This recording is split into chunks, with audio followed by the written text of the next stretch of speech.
I decided to surprise my wife with a gift at her office after she sent me an "I just got promoted" text. And when I entered her office, one of my wife's coworkers smirked, "Your wife is inside with the CEO, thanking him for the promotion."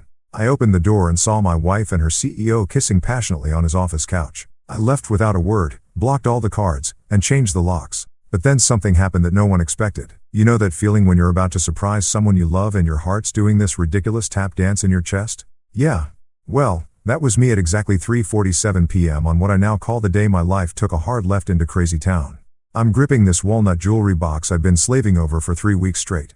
Hand-carved, sanded until my fingers were basically leather, and polished to a shine that could blind a pilot. The thing was a masterpiece, if I do say so myself, and considering I usually have the artistic skills of a caffeinated squirrel, that's saying something.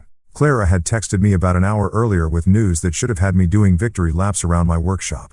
I just got promoted. 4 little words that meant her years of kissing corporate ass and working weekends had finally paid off. My wife, Clara Monroe, had clawed her way up the corporate ladder at Pinnacle Solutions like she was training for the Olympics of office politics. And now she'd made it.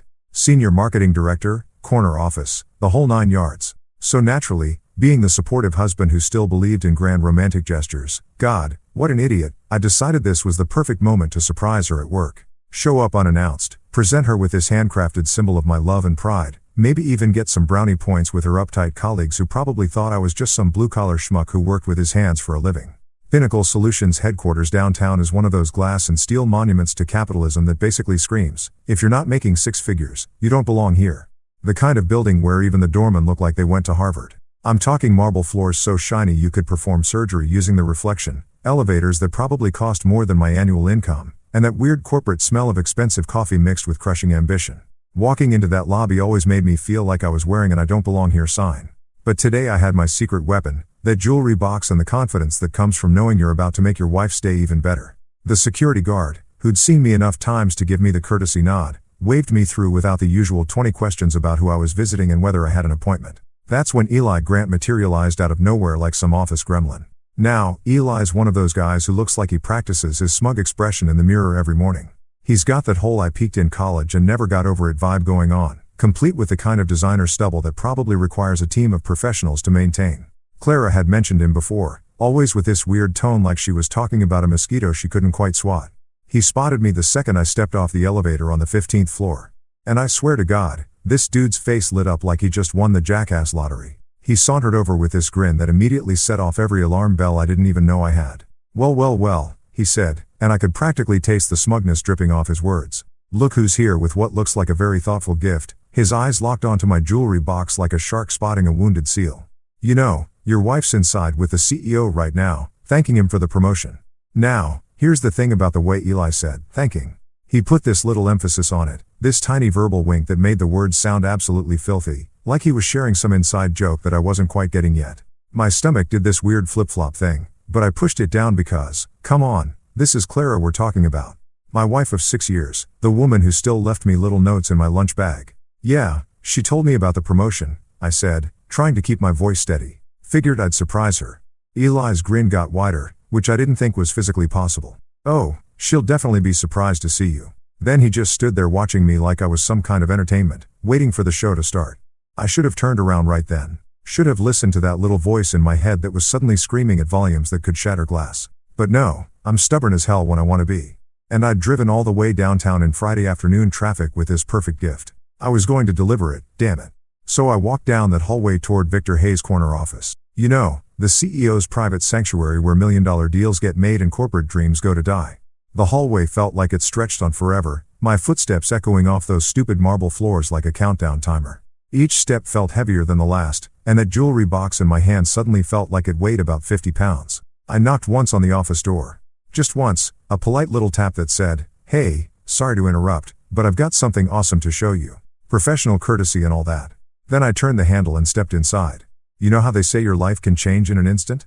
How one moment can split your entire existence into before and after? Well, they're not kidding, because there was Clara, my wife, the woman I'd been married to for 6 years, sitting on Victor Hayes' leather couch like she owned the place.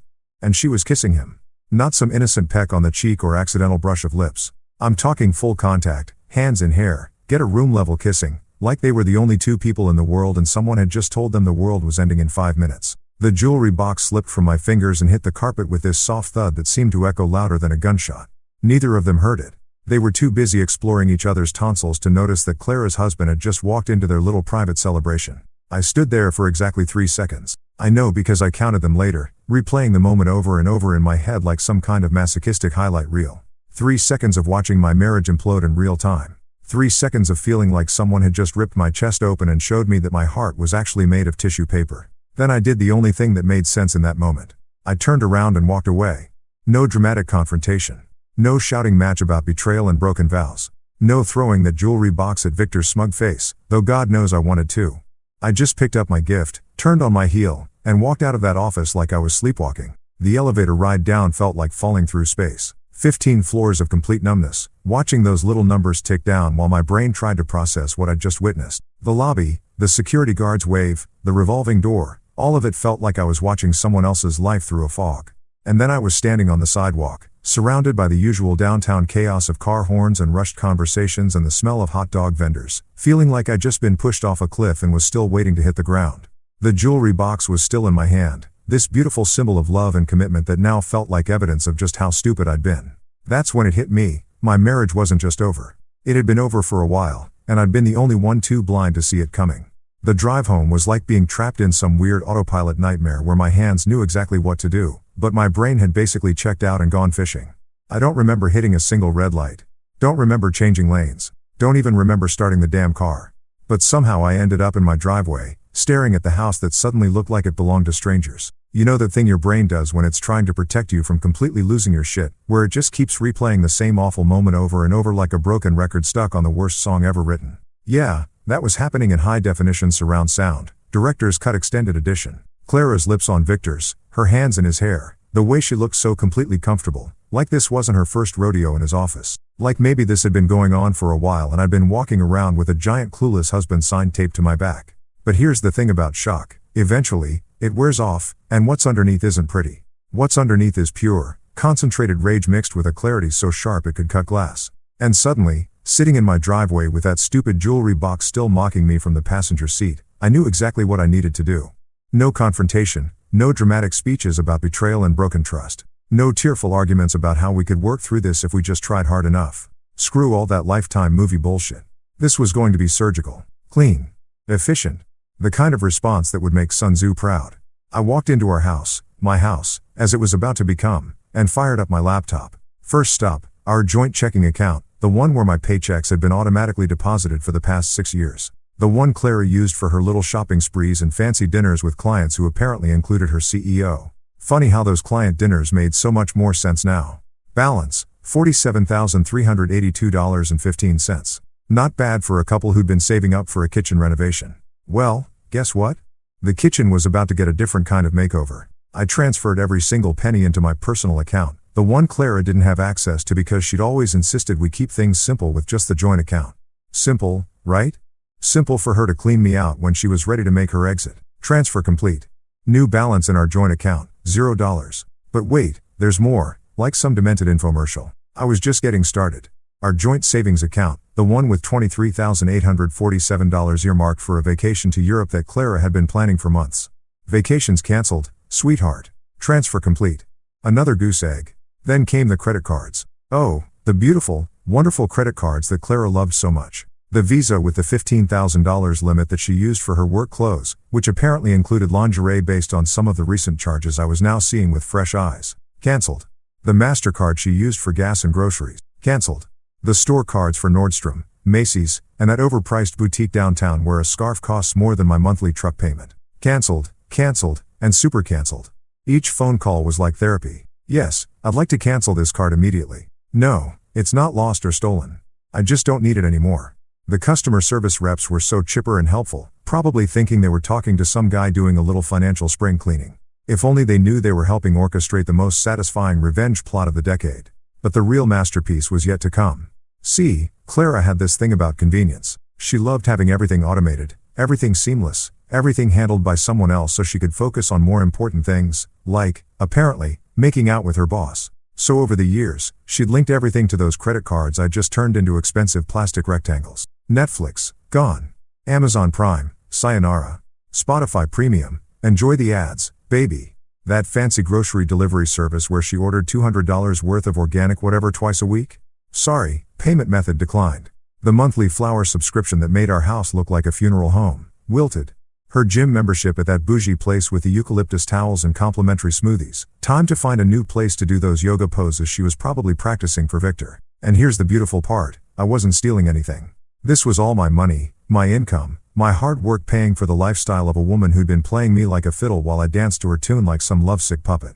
Every penny I was moving had come from my paychecks, my overtime, my weekends spent fixing other people's houses so we could afford the life Clara wanted. The locks were next. I called my buddy Jimmy who runs a locksmith business and told him I needed a full rekey tonight.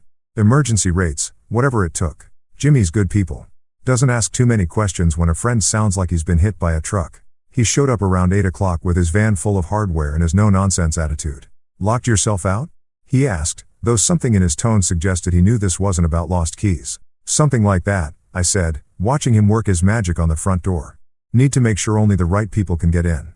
Jimmy nodded like that made perfect sense and got to work. 20 minutes later, I had a shiny new set of keys, and Clara's old ones were about as useful as chocolate teapots. The house that had been our sanctuary was now my fortress. That's when it hit me that I couldn't actually stay there tonight. Not because I was afraid Clara would show up, hell, let her try to get in with her old keys, but because every corner of this place was infected with memories I wasn't ready to deal with. The couch where we used to watch movies. The kitchen table where we'd planned our future. The bedroom where, well, let's just say I wasn't ready for that particular minefield. So I grabbed a duffel bag and threw in enough clothes for a few days, my toothbrush, and that damn jewelry box because I still couldn't figure out what to do with it. Throwing it away felt like admitting defeat, but keeping it felt like torturing myself. Decisions for another day. Miles Carter's apartment was exactly 23 minutes away, and I knew he'd be home because Friday nights were sacred in Miles' world. Pizza, beer, and whatever game was on TV. Miles and I had been friends since college, back when we thought we had life figured out and the biggest decision we faced was whether to order pizza or Chinese food. Simpler times. I knocked on his door at 9:47 p.m., holding my duffel bag like some kind of domestic refugee. Miles took one look at my face and stepped aside without a word. No, what's wrong? No, are you okay? Just a cold beer appearing in my hand and a spot on his couch that felt like sanctuary. We sat in silence for maybe an hour, watching some baseball game that neither of us cared about. The beer was cold, the couch was comfortable, and for the first time all day, I felt like I could breathe again. Miles didn't push for details, didn't offer advice, didn't try to fix anything. He just let me exist in the wreckage of my day without having to explain or justify or perform. Around 11 o'clock, I finally spoke. She's cheating on me. Miles nodded like I'd just told him it was raining. What do you need? That's why Miles is my best friend. No drama, no shocked gasps, no I can't believe it theatrics. Just a simple question about what came next. And the beautiful thing was, I already knew the answer. I need to end this clean, I said. No mess, no drama, no second chances. Miles raised his beer bottle in a toast to cutting the cord. We clinked bottles and I felt something settle in my chest. The rage was still there. The hurt was still raw. But underneath it all was something I hadn't expected. Relief. Like I'd been holding my breath for months without realizing it, and now I could finally exhale. Tomorrow would bring lawyers and paperwork and all the ugly business of untangling a life. But tonight, I was free. Saturday morning hit me like a freight train filled with regret and stale beer breath. I woke up on Miles' couch feeling like I'd been run over by a cement mixer, and for about 3 glorious seconds, I thought maybe the whole thing had been some twisted nightmare. Then reality came crashing back like an unwelcome houseguest who brought all their emotional baggage and decided to stay forever. Miles was already up, shuffling around his kitchen in his ratty Chicago Bulls pajama pants and making coffee that could probably strip paint. The guy's many talents didn't include brewing a decent cup of joe, but right then I would have drunk motor oil if it had caffeine in it. You look like hammered shit, he said, which was Miles speak for good morning, sunshine. Feel worse than I look, I mumbled, accepting the mug of what could generously be called coffee. What time is it? Almost 9. You've been talking in your sleep. That got my attention. What was I saying? Miles grinned, that troublemaker grin that had gotten us both in hot water back in college. Something about walnut boxes and CEOs. Also, you called someone named Victor a corporate dickweasel about 6 times. Corporate dickweasel. Yeah, that sounded about right.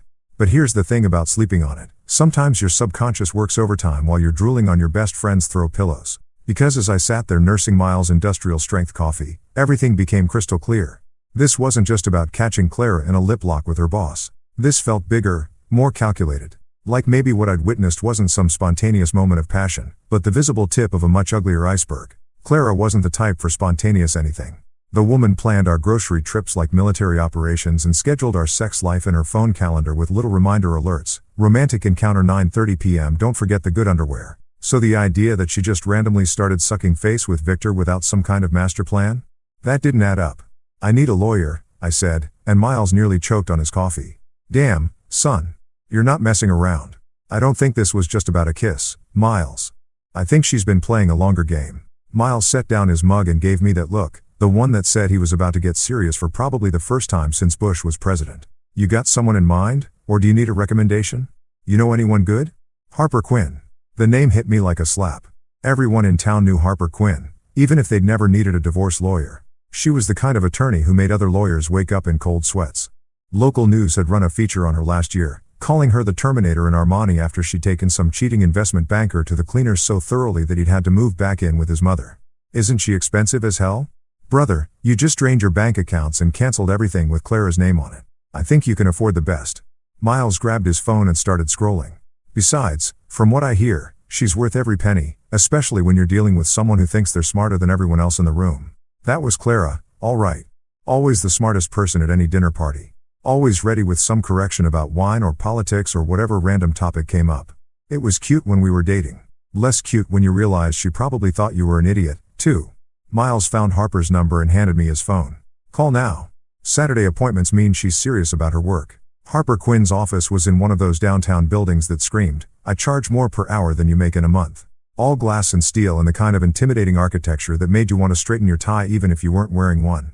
I'd thrown on my best jeans and the button-down shirt Clara always said made me look presentable, which now felt like putting on a costume for a play I didn't want to be in. The receptionist looked like she'd stepped out of a magazine, perfectly styled hair, makeup that probably cost more than my truck payment, and a smile that was professional without being warm. Mr. Monroe? Miss Quinn will see you now. Harper Quinn's office was exactly what you'd expected from someone who spent her days dismantling people's lives with surgical precision. Floor-to-ceiling law books, a desk that could double as a landing strip, and diplomas on the wall that basically amounted to a PhD in making people regret crossing her. But it was Harper herself who really got your attention. She was maybe 45, with steel gray hair pulled back in a bun that looked like it could cut glass, and eyes that seemed to see right through whatever bullshit you were thinking about serving her. When she shook my hand, her grip was firm enough to crack walnuts, and I got the distinct impression that she'd already sized me up and decided whether I was worth her time before I'd even sat down. So, she said, settling behind her desk like a general preparing for war, Miles tells me you need someone divorced quickly and thoroughly. That's about the size of it. Tell me what happened, and don't leave out any details, no matter how embarrassing or irrelevant they seem. I've heard everything, and the devil's always in the details. So I told her everything. The surprise visit, the jewelry box, Eli Grant's smug little comment about Clara thanking Victor for her promotion, the kiss that looked way too comfortable and practiced, my systematic financial dismantling of our joint life. Even the part about the corporate dickweasel comment, which actually made Harper smile, a small, predatory expression that suggested she appreciated a good nickname. She listened without interrupting, occasionally making notes on a legal pad with handwriting that looked like it could slice paper. When I finished, she leaned back in her chair and studied me like I was an interesting specimen under a microscope. Any proof of misconduct? She asked, cutting straight to the heart of it. I walked in on her kissing her CEO in his office. Door unlocked, middle of a Friday afternoon. Her tone sharpened like a blade being honed. That's a gift for me in court. Adultery claims can significantly impact asset division and alimony considerations, but I need more than just your word. Any witnesses? Eli Grant saw me coming down the hall. Made some comment about Clara thanking Victor for her promotion. Harper made another note. We'll need his statement. Anyone else? Half her department probably knows something's going on. The way Eli acted, this isn't exactly a secret. Good. Office affairs are rarely as discreet as people think they are. She flipped to a fresh page. Now, here's what we're going to do. I need you to bring me every bank record, credit card statement, and piece of financial documentation you can get your hands on. Pay stubs, tax returns, investment accounts, retirement funds, everything. If she's been planning an exit strategy, there will be paper trails. What kind of paper trails? Hidden accounts, unusual spending patterns, money being moved around in ways that don't make sense for normal married life. If your wife is as calculating as she sounds, she's been preparing for this divorce longer than you realize. Women like Clara don't just have affairs, they have exit strategies. The way Harper said it made my blood run cold because it felt exactly right. Clara always had a plan for everything. Why would leaving me be any different? What are we looking for specifically? Harper's smile turned sharp enough to perform surgery. Evidence that she's been defrauding the marriage. Moving assets, hiding income, using marital funds for her affair. If we can prove financial misconduct alongside the adultery, we're not just talking about divorce anymore. We're talking about damages. Damages? Think of it as getting paid back for her lies, with interest. She stood up and extended her hand again. Bring me everything you can find, and we'll turn your wife's clever little plan into the biggest mistake she's ever made. Walking out of Harper's office, I felt something I hadn't experienced since yesterday afternoon. Hope. Not hope for reconciliation or second chances or any of that romantic comedy nonsense. Hope for justice. Hope for the kind of payback that would make Clara regret every manipulative move she'd made. This wasn't just about catching a cheating wife anymore. This was about exposing a fraud. And Harper Quinn was exactly the kind of lawyer who could turn Clara's own cleverness against her. Game on. You know how sometimes the universe decides to throw you a bone right when you think you're completely screwed? Well, Monday morning at 7:23 a.m., while I was sitting in Miles' kitchen trying to choke down another cup of his industrial-strength coffee and contemplating whether I had enough evidence to nail Clara's ass to the wall, my phone pinged with an email that changed everything. The sender was someone named Elia Torres. The name rang a bell from Clara's endless stories about office drama and workplace politics, but I couldn't place her exactly. Clara had mentioned so many coworkers over the years that they all blended together into this faceless mass of corporate ladder climbers and water cooler gossips. Subject line: something you need to know. Now, normally I would have deleted that faster than you can say Nigerian prince, because let's face it, anonymous emails with cryptic subject lines are usually either spam or someone trying to sell you penis enlargement pills. But something about the timing felt different. Like maybe the universe was finally ready to stop pissing on my parade and start evening the score. I opened it. Hi, you don't know me, but I work with Clara. I'm Elia Torres from the marketing department. I know what happened Friday afternoon because half the office saw you leave Victor's office looking like you'd been hit by a truck. I also know what's been going on between Clara and Victor for the past 3 months. And I think you deserve to know the truth. Can we meet? This isn't something I want to put in writing. Holy shit. 3 months. Not some spontaneous moment of weakness or a recent development. 3 months of my wife playing house with her CEO while I was home making her favorite dinner and planning surprise gifts like some kind of domesticated circus animal. I called the number she'd included in her email, and Elia picked up on the second ring like she'd been waiting for it. Mr. Monroe? Her voice was soft, nervous, but determined. Thank you for calling. I wasn't sure you would. Why are you telling me this? Because Clara is my supervisor, and for the past 3 months I've had to watch her parade around the office like she's already Mrs. Victor Hayes while you're probably at home thinking you've got a happy marriage. It's made me sick to my stomach. There was something in her voice that told me this wasn't about office politics or settling scores. This was about basic human decency, which apparently was in short supply at Pinnacle Solutions. What exactly do you know? More than you want to hear, probably. Can we meet somewhere private? There are things I need to show you. We agreed to meet at a coffee shop called Grind Coffee, one of those hipster places with mismatched furniture and baristas who look like they're auditioning for an indie band. Neutral territory, away from both our neighborhoods, and definitely away from Pinnacle Solutions. Elia Torres turned out to be nothing like what I'd expected. She was maybe 30, with dark hair pulled back in a simple ponytail and the kind of face that suggested she hadn't been corrupted by corporate bullshit yet. When she walked into the coffee shop at exactly 10 a.m., she looked around nervously before spotting me in the corner booth I'd claimed. Mr. Monroe? She slid into the seat across from me, clutching a manila envelope like it contained state secrets. I'm Elia. Thank you for meeting me. Call me Tom. And thank you for reaching out. This can't be easy. She laughed, but there wasn't any humor in it. Easy? I've been losing sleep for months watching this train wreck, knowing that somewhere out there was a husband who had no idea his wife was playing him like a fiddle. Tell me what you know. Elia opened the envelope and pulled out what looked like printed emails and some kind of small recording device. It started about 3 months ago, right after Clara got moved to the executive floor. Suddenly she's working late every night, coming in on weekends, always in meetings with Victor that somehow required the door to be closed. That doesn't necessarily mean anything. No, but this does. She slid a printed email across the table. This is from Clara to her friend Jessica in accounting. It's from the company email system, which we're all supposed to know is monitored, but Clara apparently thought she was too smart to get caught. I read the email, and my stomach dropped like a stone.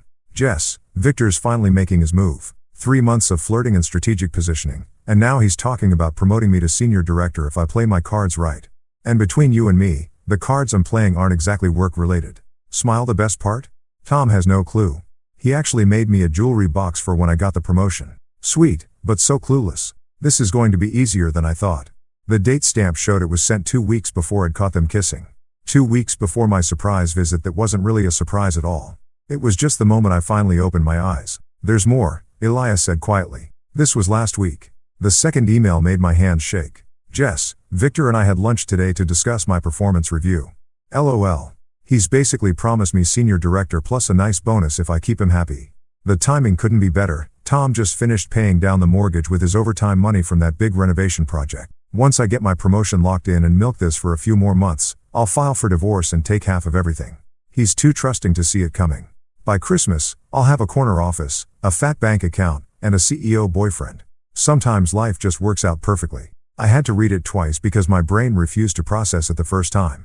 This wasn't just about an affair. This was about a calculated plan to use me as a financial stepping stone while she positioned herself for her exit strategy. Every late night I'd work to pay down our mortgage early. Every weekend project I'd taken on to boost our savings. Every sacrifice I'd made so we could have a better life together. It had all been funding Clara's escape plan. Jesus Christ, I whispered. It gets worse, Elijah said. And I honestly didn't know how that was possible. I recorded a conversation last Friday morning, right before you showed up, actually. She pressed play on the small recorder, and suddenly Clara's voice filled our little corner of the coffee shop. Clear as day. I'm telling you, Victor, this is working out better than I planned. Tom's been busting his ass with overtime to pay down the house, and he just deposited another $5,000 into our savings account. The sweet, trusting idiot actually thinks he's investing in our future together. Victor's laugh came through the speakers like nails on a chalkboard. And he has no idea you're planning to take half of everything? Please. Tom wouldn't recognize a red flag if it slapped him in the face. He still leaves me little love notes in my lunch bag like we're teenagers. It would be adorable if it wasn't so pathetically naive. What's the timeline? I want to get through the holidays first. Keep playing the loving wife while I lock in this promotion and let him finish paying off some more of our debt. Maybe take one last vacation on his dime. Europe would be nice. Then I'll drop the divorce bomb sometime after New Year's. By Valentine's Day, I'll be single, financially set, and ready to upgrade to a CEO boyfriend officially. Won't he fight the divorce? With what? He's so in love with me he can't see straight. I've been setting this up for months, documenting his long work hours, making it look like he's never home, creating a paper trail that shows our marriage has been deteriorating. His own work ethic is going to be used against him in court. The recording went on for another few minutes, but I'd heard enough. My wife hadn't just been cheating on me. She'd been running a long con worthy of a professional grifter. Every loving gesture I'd made, every sacrifice, every moment of trust and intimacy had been weaponized against me in service of her master plan. Elijah turned off the recorder and watched my face carefully. I'm sorry you had to hear that. No, I said, and my voice sounded strange even to my own ears. I needed to hear that. Thank you. What are you going to do? I pulled out my phone and scrolled to Harper Quinn's number. I'm going to call my lawyer and hand her the best divorce case she's ever seen. Elijah smiled for the first time since she'd sat down. Good. Clara's gotten away with this kind of manipulation for too long. It's time someone called her on it. As I dialed Harper's number, I felt something settle in my chest that I hadn't felt since Friday afternoon. Certainty.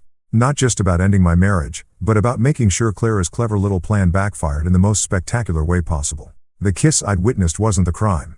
It was just the evidence. The real crime was the months of calculated fraud, emotional manipulation, and theft that had led up to it.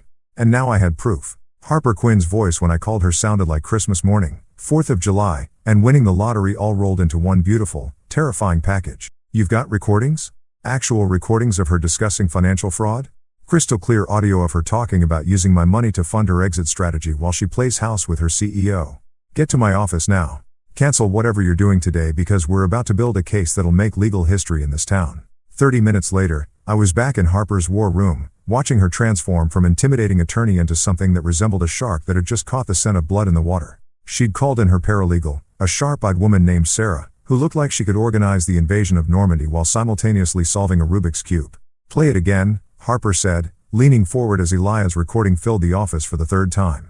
Every time Clara's voice said something particularly damning, Harper would make a note with the intensity of a surgeon marking exactly where to make the incision. The sweet, trusting idiot actually thinks he's investing in our future together. Harper paused the recording. There. Right there. She's admitting to intentional deception regarding the use of marital assets. That's textbook fraud. Is that enough? Oh, honey, we're just getting started. She turned to Sarah. Pull up the financial records he brought in last week. I want to cross-reference every transaction with the timeline she's laid out in these recordings. What followed was 3 hours of the most satisfying detective work I'd ever witnessed. Sarah spread out bank statements, credit card bills, and financial documents across Harper's conference table like she was assembling a puzzle that would spell out Clara's doom in 12-point Times New Roman font. Look at this, Sarah said, pointing to a series of credit card charges from September.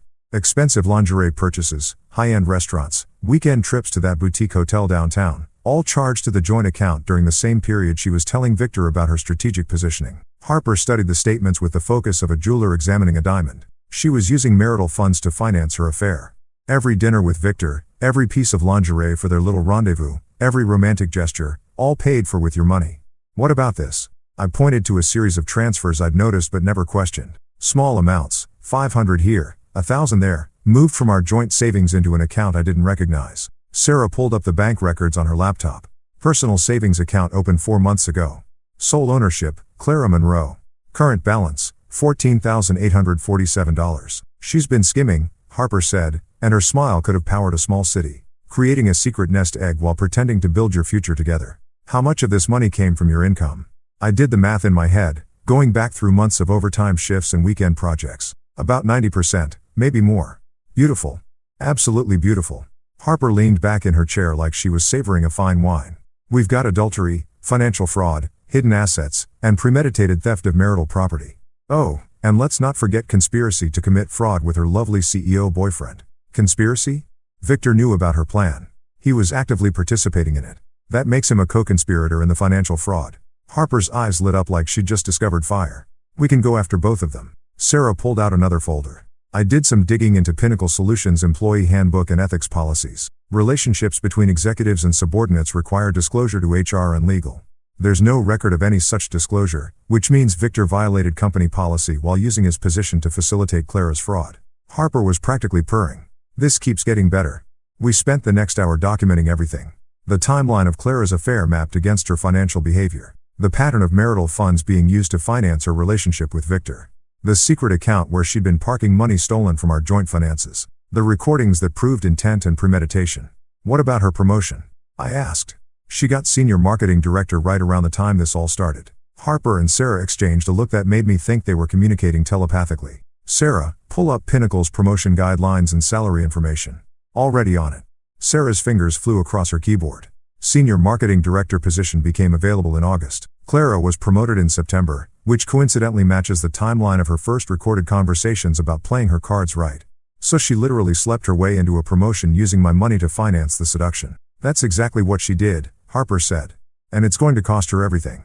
Sarah handed me a legal pad covered in her neat handwriting. Here's what we've documented so far. Financial manipulation. $47,382 in joint account funds used without consent to finance an extramarital affair.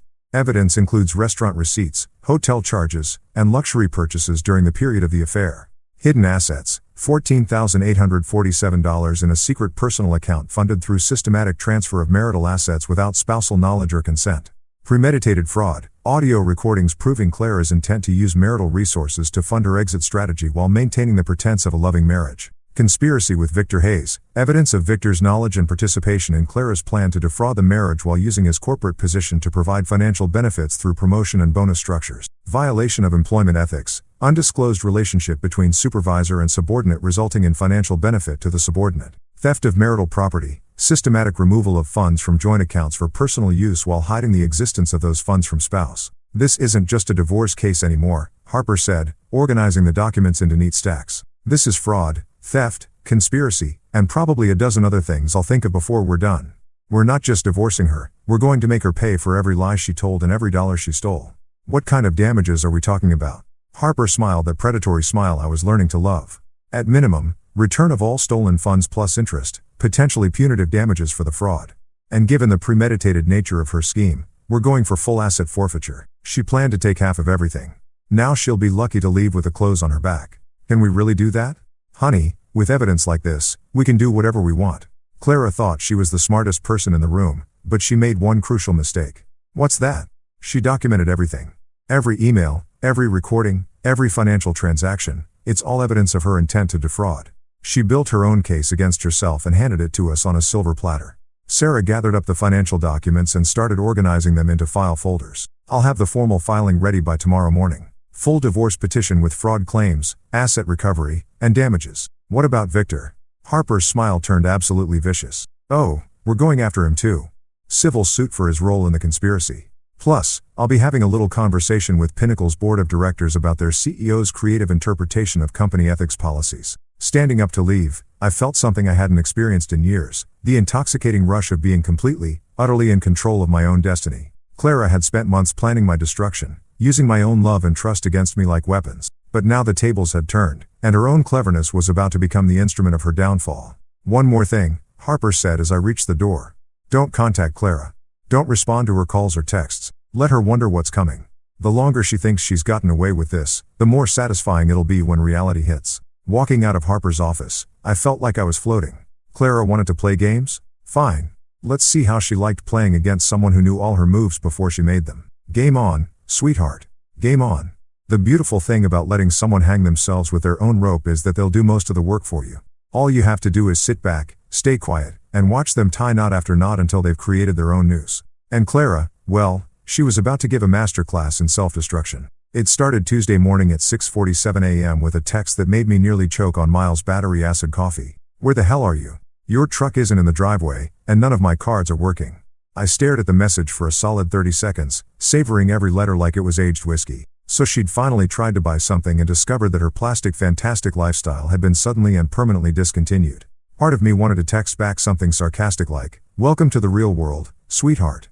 But Harper's advice echoed in my head, "Don't contact Clara. Let her wonder what's coming." So I deleted the text and poured myself another cup of Miles' industrial strength wake-up juice. Text number 2 came 20 minutes later. "Tom, this isn't funny. Call me back. We need to talk." The thing about Clara's version of "we need to talk" was that it usually meant you need to listen while I explain why you're wrong about whatever you think you saw or heard or experienced. She had this amazing ability to make you question your own memories, your own eyes, your own sanity.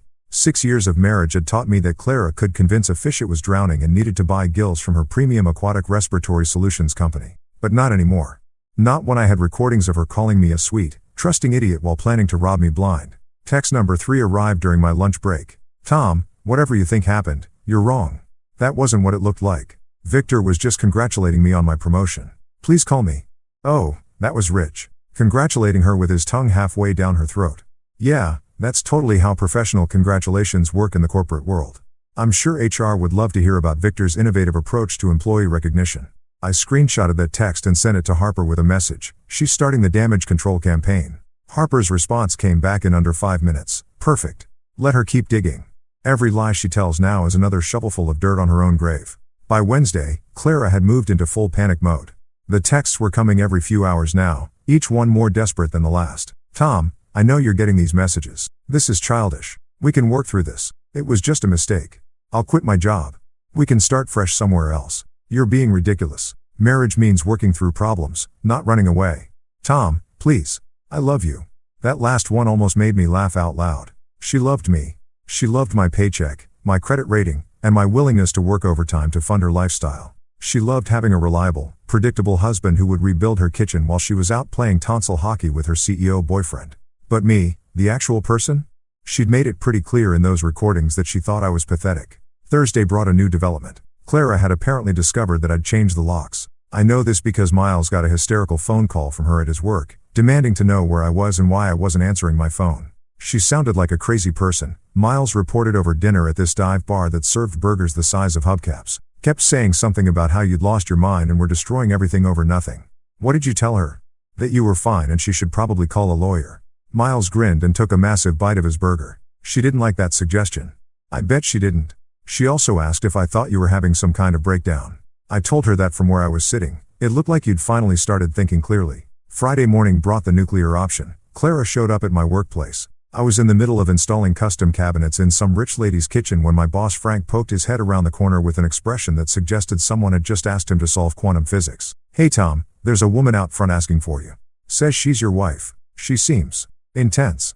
Through the window, I could see Clara pacing back and forth in the client's driveway like a caged tiger. She was wearing her power suit, the one she saved for important meetings and intimidation tactics. Her hair was perfect, her makeup was flawless, and she looked exactly like what she was, a corporate predator who just discovered that her prey had developed teeth. "Tell her I'm busy," I said, not looking up from the cabinet door I was adjusting. She said she'll wait.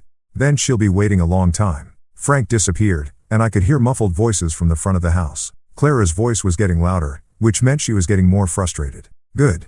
Let her make a scene in front of my client.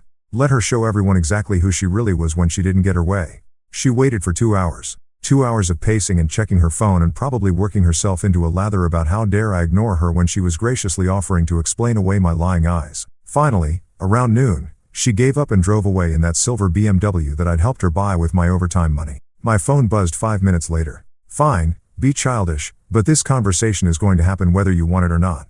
That afternoon, Harper called with an update that made my entire week. Victor Hayes reached out through his attorney.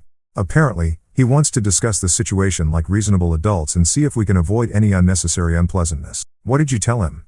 That the only thing I wanted to discuss with him was the size of the check he'd be writing to cover his participation in defrauding my client. Harper's laugh was like music. His lawyer got very quiet after that. What does this mean? It means they know they're screwed.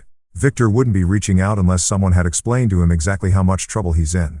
CEOs don't worry about affairs. They worry about fraud charges and board investigations. That evening, Miles and I were watching a baseball game when my phone exploded with what could only be described as Clara's complete and total meltdown via text message. You've lost your mind over what? A kiss? Are you serious? I've given you 6 years of my life. You're destroying our marriage over nothing. Victor means nothing to me. It was just work stress. You're throwing away everything we built together. I can't believe you're being this petty. Everyone thinks you've gone crazy. This is emotional abuse. I'm calling your sister. She needs to know what you're doing. You'll regret this when you come to your senses. 23 messages in the span of 40 minutes. Each one more unhinged than the last. I screenshotted every single one and forwarded them to Harper. Her response: she's having a breakdown. This is beautiful. Keep ignoring her. The more desperate she gets, the more mistakes she'll make. Miles read over my shoulder and shook his head. Damn, brother. She's really losing it. Good, I said, and I meant it. Let her lose it. Let her call everyone we know and tell them how crazy I am for being upset about catching her cheating. Let her explain to her friends and family why her cards don't work and why she can't get into her own house. Let her dig that hole so deep she needs a ladder to see daylight. The final text of the night came at 11:43 p.m. I know you still love me. We can fix this. Just call me. I turned off my phone and went to sleep on Miles's couch with a smile on my face. Because for the first time in months, maybe years, I wasn't the one scrambling to fix something that Clara had broken. I wasn't the one making excuses or adjustments or sacrifices to keep our marriage running smoothly. Clara wanted to talk. She wanted to explain. She wanted to fix things. Too bad. Her time for explanations had expired the moment I walked into Victor's office and saw her true face. Now she could experience what it felt like to be powerless, to have no control, to watch everything she'd carefully planned fall apart around her. And the best part? She was doing most of the work herself. The call came on Monday morning while I was eating what had become my standard breakfast of Miles's experimental coffee and whatever cereal hadn't expired in his bachelor pad kitchen. Harper's voice on the phone had that particular edge that meant someone was about to have a very bad day, and for once in my life that someone wasn't going to be me. Papers are ready, she announced without preamble. Full divorce petition with fraud claims, asset recovery demands and a civil suit against both Clara and Victor for conspiracy to commit financial fraud. It's a thing of beauty, Tom. Absolutely devastating. When do we file? Already filed. Now comes the fun part, service of process. The question is, how do you want to deliver the news that Clara's little game is over? I've been thinking about this moment for days, playing out different scenarios in my head like some kind of revenge fantasy film festival. I could have the papers served at our house, except she couldn't get in anymore. I could have them delivered to her at some restaurant or coffee shop, but that felt too private, too easy for her to control the narrative afterward. Then it hit me like a lightning bolt of pure poetic justice. Her office, I said. During business hours, in front of her colleagues. Harper's delighted laughter came through the phone like Christmas morning. Oh, you beautiful vindictive man. I love it. Public humiliation right where she thought she was untouchable. Can we do that legally? Absolutely. Process servers can deliver papers anywhere the recipient can be lawfully found. Her workplace during business hours is perfectly legitimate. Plus, given that her workplace is where she committed the fraud, there's a certain symmetry to it. I want to be there. That's not usually recommended. I want to see her face when she realizes that her sweet, trusting idiot husband just checkmated her in front of half her department. There was a pause. Then Harper's voice came back with what sounded suspiciously like pride. You know what? You've earned this moment. I'll coordinate with the process server. Friday at 2 p.m. the lunch crowd will be coming back from their fancy corporate lunches. Maximum witnesses. Friday couldn't come fast enough. I spent the week in this weird state of anticipation, like waiting for the finale of the world's most satisfying TV show. Clara's texts had slowed down after her Monday night meltdown, which probably meant she was regrouping, trying to figure out a new strategy. Maybe she thought I was cooling off, that I'd eventually come crawling back like I had after every other fight we'd had over the years. Poor deluded Clara. She was about to learn that this wasn't a fight.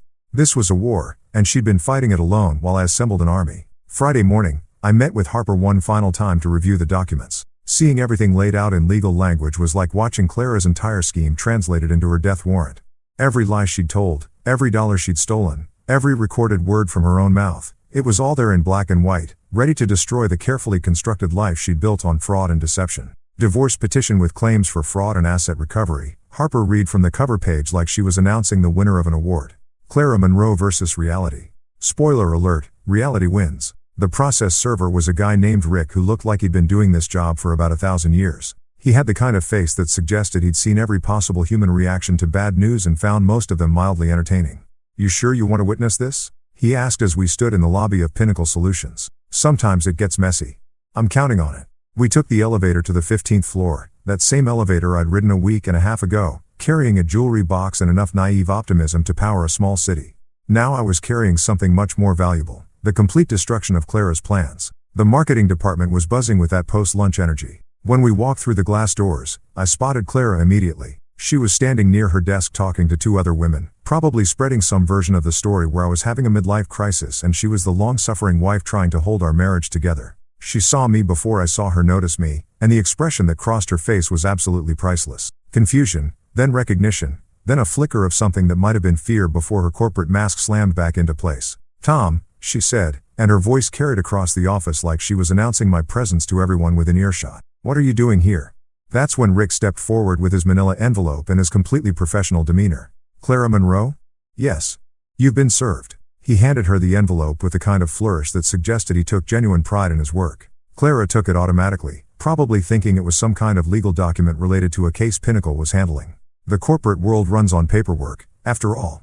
But then she opened it and started reading, and I got to watch in real time as her face went through more expressions than a theater major's final exam. Confusion gave way to shock. Shock gave way to horror. And horror gave way to something that looked like pure, undiluted panic. "What is this?" she whispered, but her voice carried in the sudden silence that had fallen over the marketing department.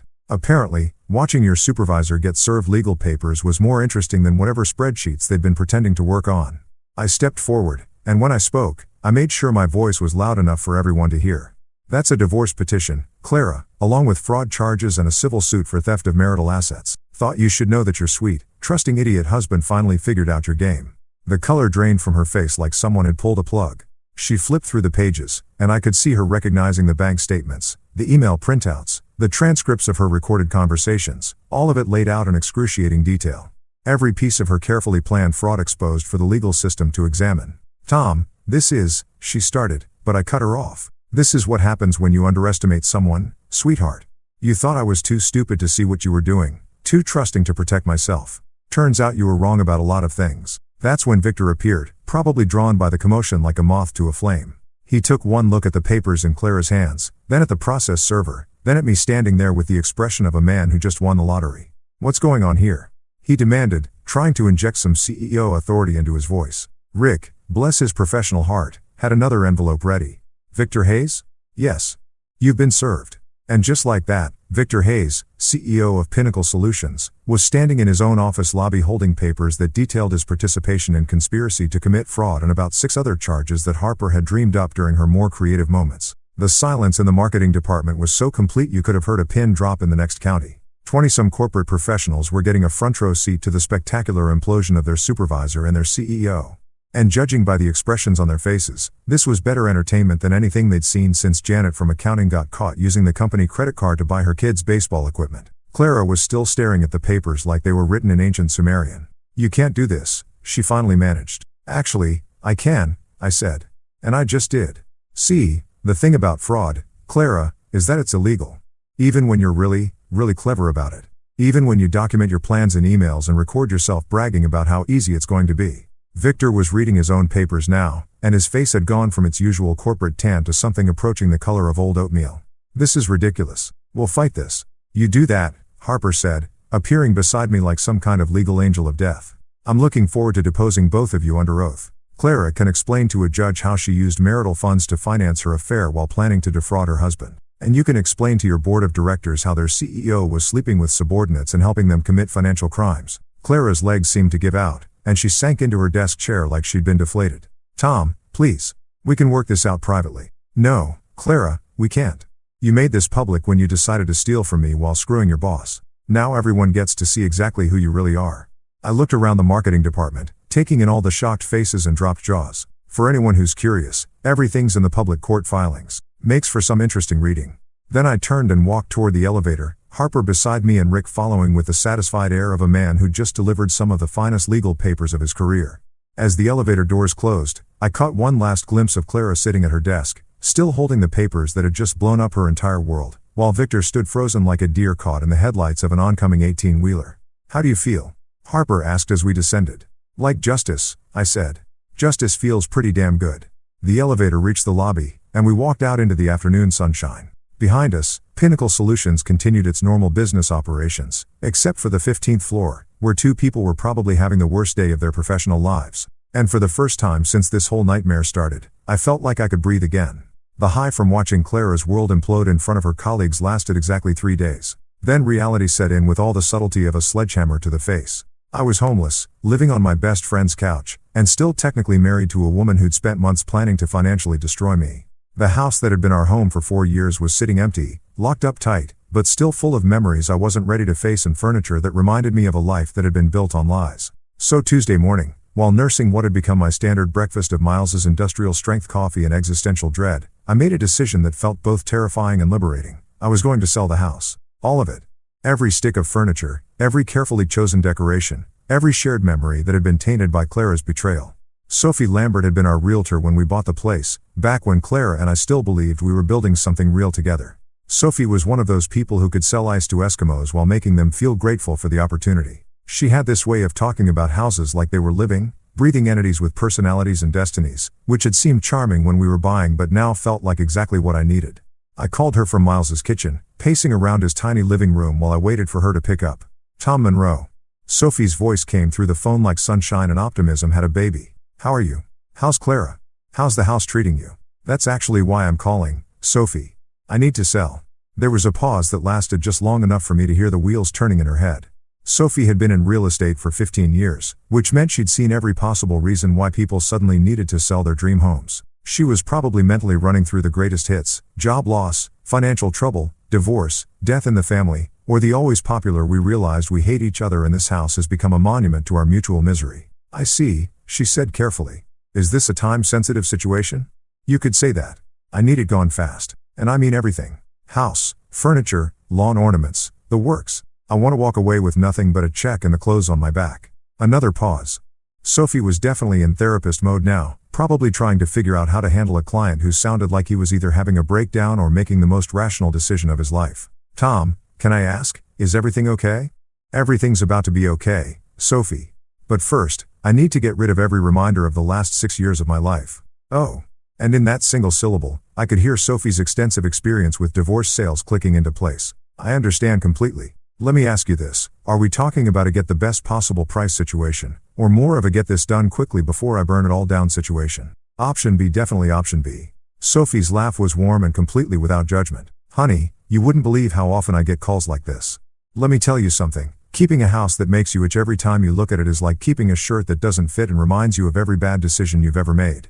Sometimes the healthiest thing you can do is walk away." And just like that, Sophie Lambert became my new favorite person. No questions about whether I was sure. No suggestions that I might want to wait and think it over. No platitudes about how time heals all wounds. Just practical, straightforward advice from someone who understood that sometimes you need to burn the bridge to stop yourself from going back across it. "When can you come look at it?" "How about this afternoon? I can meet you there at 2, take some pictures, and we'll have it listed by tomorrow morning." 3 hours later, I was standing in the driveway of the house I'd thought would be my forever home, watching Sophie walk around with her camera and her tablet, turning our former sanctuary into a commodity. It was weird seeing the place through her eyes, not as the home where Clara and I had planned our future, but as 2,400 square feet of sellable real estate in a good neighborhood with decent schools and a 2-car garage. "Curb appeal is fantastic," Sophie murmured, snapping photos of the front yard I'd spent countless weekends perfecting. "New roof, updated windows, mature landscaping. This is going to move fast." Walking through the front door felt like entering a museum dedicated to someone else's life. Everything was exactly where Clara and I had left it. Her coffee mug still in the sink from that last Friday morning. My weekend project notes still scattered across the kitchen counter. The throw pillows on the couch still arranged the way she liked them. It was like a snapshot of a marriage frozen at the exact moment it died. "Nice hardwood floors," Sophie said, her heels clicking across the living room. "Original crown molding, updated kitchen, good natural light. What are you thinking for price point?" "Whatever gets it sold fastest. I'm not looking to maximize profit here, Sophie. I'm looking to maximize closure." She nodded and made a note on her tablet. I respect that. Let's price it to move. In this market, with this condition, I can probably have you 3 offers by the weekend if we price it right. We walked through every room, Sophie pointing out selling features while I mentally catalogued everything I wanted to keep versus everything I never wanted to see again. The furniture Clara had picked out for the bedroom, gone. The dining room set we'd bought for dinner parties that never happened, gone. The expensive artwork she'd insisted would elevate the space, definitely gone. What about personal belongings? Sophie asked as we stood in what used to be our bedroom. Usually I recommend staging with existing furniture, but if you want everything gone. Everything, I said. I'll take my tools from the garage, my dad's old recliner from the basement, and maybe 1 or 2 photo albums. Everything else can go with the house or to charity. I don't care which. Sophie looked at me with something that might have been admiration. That's remarkably healthy, Tom. Most people torture themselves trying to divide up every last fork and picture frame.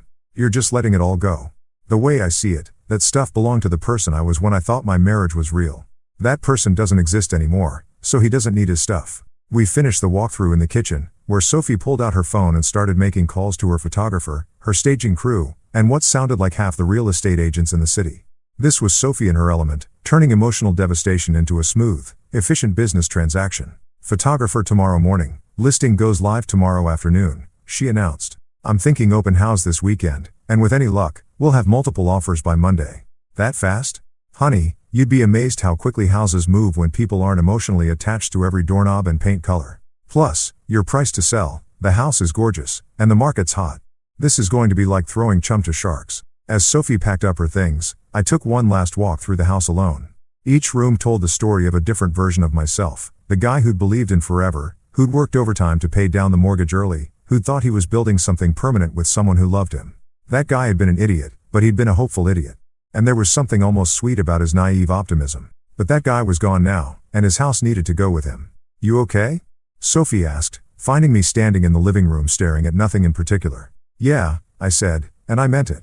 I'm ready to let someone else have their shot at happily ever after. Maybe they'll do better than I did.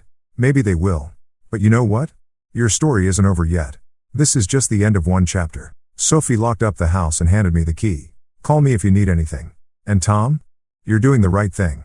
Sometimes the bravest thing you can do is walk away from something that's already dead. Driving away from the house for what I knew would be the last time, I felt something unexpected. Relief. Not sadness, not regret, not even anger, just pure, clean relief. Like I'd been carrying a backpack full of rocks for months without realizing it, and someone had finally helped me take it off. The house would sell. Some young couple would buy it and fill it with their own dreams and fights and mundane Tuesday nights. They'd repaint the walls and rearrange the furniture and slowly replace every trace of the life Claire and I had built there.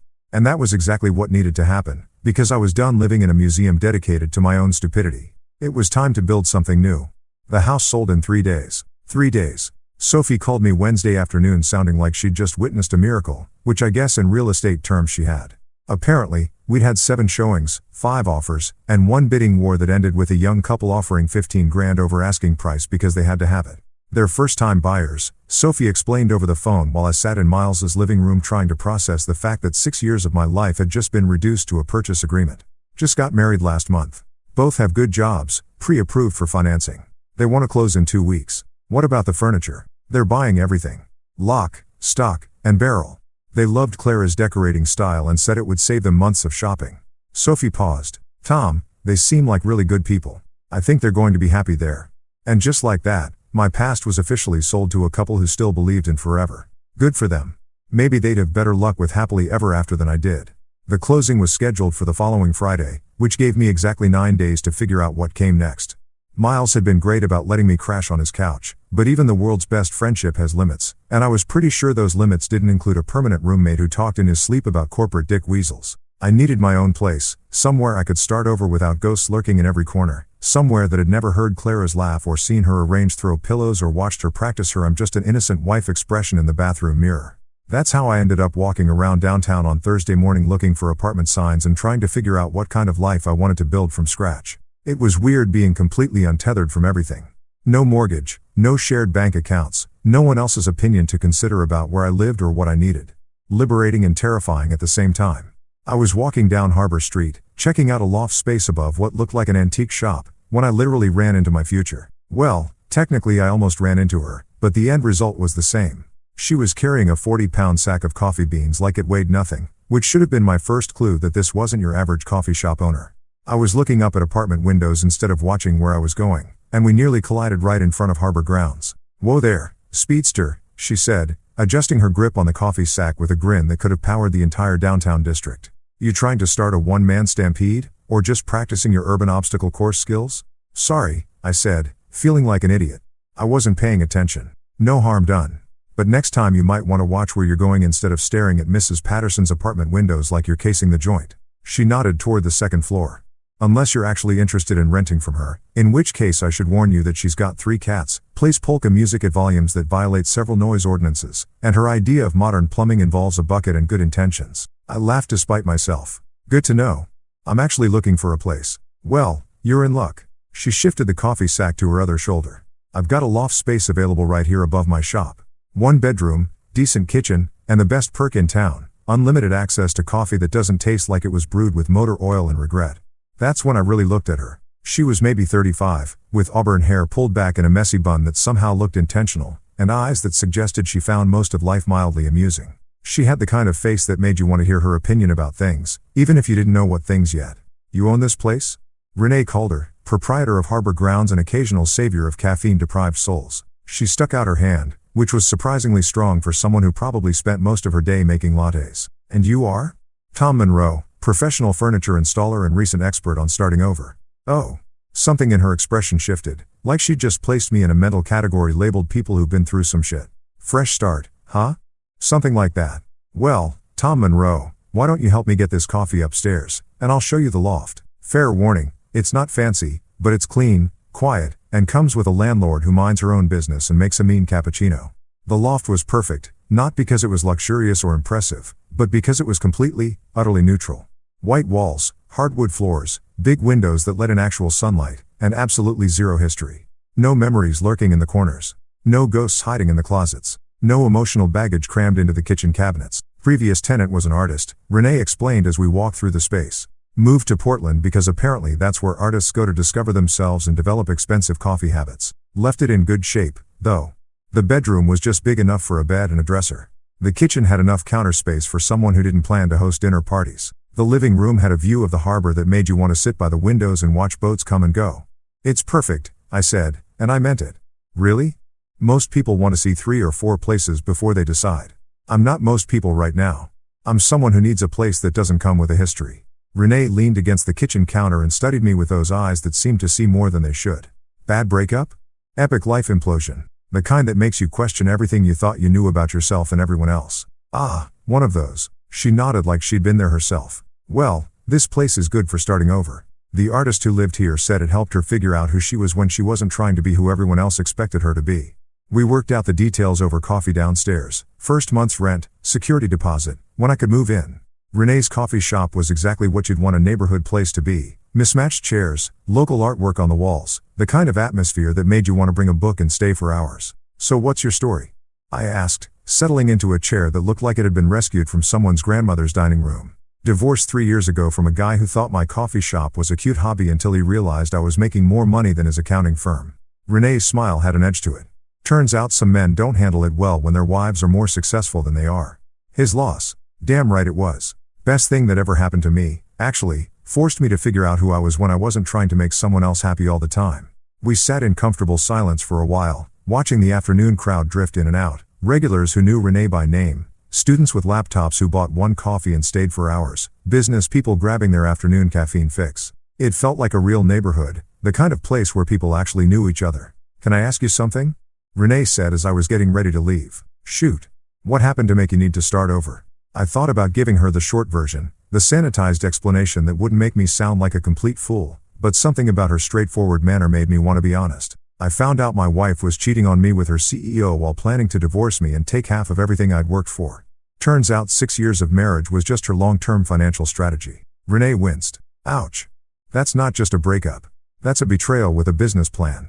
"Pretty much. So now I'm selling everything, divorcing her, and trying to figure out who I am when I'm not being someone's mark." "Well," Renee said, standing up and extending her hand, "welcome to the neighborhood, Tom Monroe.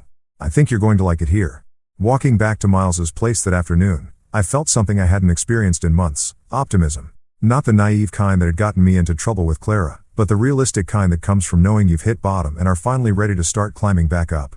I had a place to live, a fresh start, and a landlord who made coffee that didn't taste like industrial solvent. For the first time since I'd walked into Victor's office and seen my wife kissing another man, I felt like maybe things were going to be okay.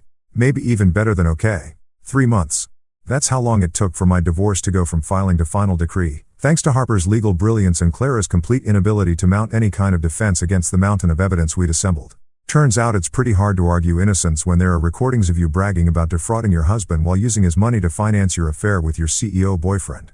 The final hearing was almost anticlimactic. Clara showed up looking like she'd aged 5 years and 3 months, with a lawyer who looked like he'd rather be anywhere else on earth. Victor didn't even bother showing up, probably because his own legal team had advised him that every word he said in public was just more ammunition for the civil suit that was going to bankrupt him. Harper had prepared me for Clara to make one last desperate play for sympathy, maybe some tears about how she'd made mistakes but deserved a second chance. Instead, she just sat there looking defeated while her lawyer read a prepared statement accepting the terms we'd offered. Clara got nothing. No assets, no alimony, no claim to anything we'd built together. She walked away with her personal belongings and whatever money she had in that secret account, which after legal fees probably amounted to enough for a security deposit on a studio apartment somewhere. The civil suit against Victor was still pending, but Harper was confident we'd get a substantial settlement. Apparently, boards of directors take a dim view of CEOs who use their corporate positions to facilitate fraud schemes, especially when those schemes involve subordinate employees. Victor's golden parachute had turned into a lead balloon, and Pinnacle Solutions was distancing themselves from him faster than you could say fiduciary responsibility. But the real victory wasn't the money or the legal vindication. The real victory was sitting in my loft above Harbor grounds on a Tuesday morning in February, drinking coffee that actually tasted like coffee, watching the harbor through my windows, and realizing I was genuinely happy for the first time in years. My life had become beautifully simple. I worked on renovation projects during the day, came home to a space that was entirely mine, and spent my evenings either reading books I'd never had time for or hanging out downstairs in Renee's coffee shop, watching her work her magic with the neighborhood regulars. Renee and I had developed what could best be described as a friendship with possibilities. We'd started with polite landlord-tenant conversations about rent and maintenance issues, progressed to sharing coffee and conversation about everything from local politics to favorite books, and gradually evolved into something that felt like the foundation of something real. She never pushed for details about my divorce, never tried to fix me or heal me or any of that therapeutic bullshit. She just accepted that I was someone who'd been through something ugly and was working his way back to normal. In return, I tried to be the kind of tenant and friend who showed up when she needed help moving furniture or fixing the espresso machine that had a tendency to rebel against proper maintenance. It was easy, comfortable, real in a way that my marriage to Clara had never been, even in the beginning when I thought we were happy. That Tuesday morning, while I was finishing my second cup of Renee's magic coffee blend and getting ready to head out to a kitchen renovation job, there was a knock on my door. Not the downstairs door to the coffee shop, but my actual apartment door, which was weird because the only people who had access to the upstairs were Renee and the guy who delivered my mail. I opened the door to find a box sitting on the landing with a note attached. This was delivered to the coffee shop. Figured you'd want to deal with it privately. The return address made my stomach clench, Clara Monroe, followed by an address I didn't recognize in what looked like a not great part of town. Inside the box were photos, letters, and various mementos from our 6 years together, the detritus of a failed marriage, carefully packed and shipped like evidence from a crime scene. I carried the box downstairs and found Renee wiping down tables in the pre-opening quiet of her shop. She looked up when I came down the stairs, took one look at my face, and immediately poured 2 cups of coffee without being asked. "From the ex?" she said, nodding toward the box. "Yeah. Memory lane's greatest hits, apparently. Want some company while you go through it? Or would you rather do it alone? Company sounds good. If you don't mind watching someone sort through the wreckage of 6 years of lies." We spread everything out on the big table by the window where Renee usually set up her laptop to do paperwork. Photos from our wedding, vacation pictures, love letters from when we were dating, ticket stubs from movies and concerts, all the little artifacts that accumulate when 2 people build a life together. Looking at it all laid out like that, I was struck by how normal it looked, how happy we seemed in the pictures, how genuine my smile appeared in photo after photo, and how perfectly Clara had played the part of loving wife and partner. If you didn't know the truth, you'd think you were looking at evidence of a real love story. "You look happy," Renee observed, studying a photo of Clara and me at some friend's wedding. I was happy. That's the weird part. I wasn't faking it or pretending or lying to myself. I genuinely thought we were building something real. Maybe you were. Maybe she was the one who was faking it. I picked up a letter Clara had written me during our 2nd year of marriage when I'd had to go out of town for a week-long job. It was full of missing me and counting days until I came home and all the things you'd expect from someone who actually loved the person they were writing to. The thing that gets me, I said, is that she was so good at it. If someone can fake this level of affection for 6 years, how do you ever trust anyone again? Renee was quiet for a moment, studying the spread of photos and letters. You know what I think? I think Clara wasn't necessarily faking everything in the beginning. I think she probably did care about you, maybe even loved you in whatever way she was capable of loving someone. But somewhere along the line, she started seeing you as a means to an end instead of as a person. When do you think that happened? Probably gradually. People don't usually wake up one morning and decide to become sociopaths. They start making little compromises with their conscience, telling themselves small lies, justifying increasingly shitty behavior until they've convinced themselves that everyone else is just too naive to play the game as well as they do. I went through everything systematically, dividing it into 2 piles, things that felt worth keeping and things that needed to go. Most of it ended up in the disposal pile. Photos where Clara's smile looked too perfect. Letters that now seemed calculated. Gifts that had probably been chosen for their strategic value rather than their sentiment. But I kept one photo, not because it was a good memory, but because it was a reminder. Clara and me at a company Christmas party about 2 years ago, both of us smiling at the camera. She looked beautiful and happy and completely innocent. It was the perfect image of a woman who was already planning my destruction while posing as my loving wife. Why that one? Renee asked. Because it's the best example of what a lie looks like when it smiles. I gathered up everything else and stuffed it back into the box. This is going in the dumpster where it belongs. But Renee stopped me with a hand on my arm. Hang on. Before you throw away 6 years of your life, let me show you something. She disappeared into the back room and came back with a small oak box about the size of a jewelry box, but rougher around the edges, clearly handmade. I made this a few months after my divorce, she said. I called it my real-life box. I only put things in it that represented genuine moments, authentic feelings, actual truth. It helped me remember that even though my marriage was built on lies, my life afterward didn't have to be. She opened it, and inside were photos of her with friends, ticket stubs from concerts she'd gone to alone, a pressed flower from the day she'd signed the lease on the coffee shop, a note from a customer telling her that her coffee had made their terrible day better. Everything in here represents who I actually am when I'm not trying to be who someone else wants me to be, she said. Want to start your own? That's when I remembered the walnut jewelry box, the one I'd made for Clara's promotion. The one that had been in my hands when I discovered her betrayal. The one I'd been carrying around like some kind of talisman of my own stupidity. Actually, I said, I think I have just the thing. I went upstairs and brought down the jewelry box, that perfect symbol of misplaced love and naive trust. But looking at it now, I realized it wasn't a symbol of my failure. It was a symbol of my capacity to create something beautiful, to put time and care and skill into making something meaningful for someone I loved. The fact that Clara hadn't deserved it didn't diminish the craftsmanship or the intention behind it. You made this? Renee asked, running her fingers over the smooth walnut finish. For her promotion. The one she got by sleeping with her boss. It's beautiful, Tom. Really beautiful. I opened the box and put in the photo of Clara, my reminder of what lies look like when they smile. Then I added my loft lease because it represented my independence. A photo Miles had taken of us at a Cubs game last month because it represented real friendship. The business card Harper had given me after the divorce was finalized because it represented standing up for myself. Finally, I pulled out my phone and took a picture of Renee holding the box, her face lit up with that genuine smile that had become the best part of my days. What's that for? She asked. The first authentic thing that's happened to me in years, I said, and added the photo to the box. Renee looked at the photo, then at me, and her smile turned into something that made my chest feel warm in a way I'd almost forgotten was possible. So, she asked, what happens now? Now, I said, closing the box carefully, I only keep the real things. And for the first time since I'd walked into Victor's office and seen my wife kissing another man, I felt like my future was something worth building. This time I was going to build it with someone who understood the difference between authentic and fake, between love and strategy, between a partner and a mark. This time I was only keeping the real things.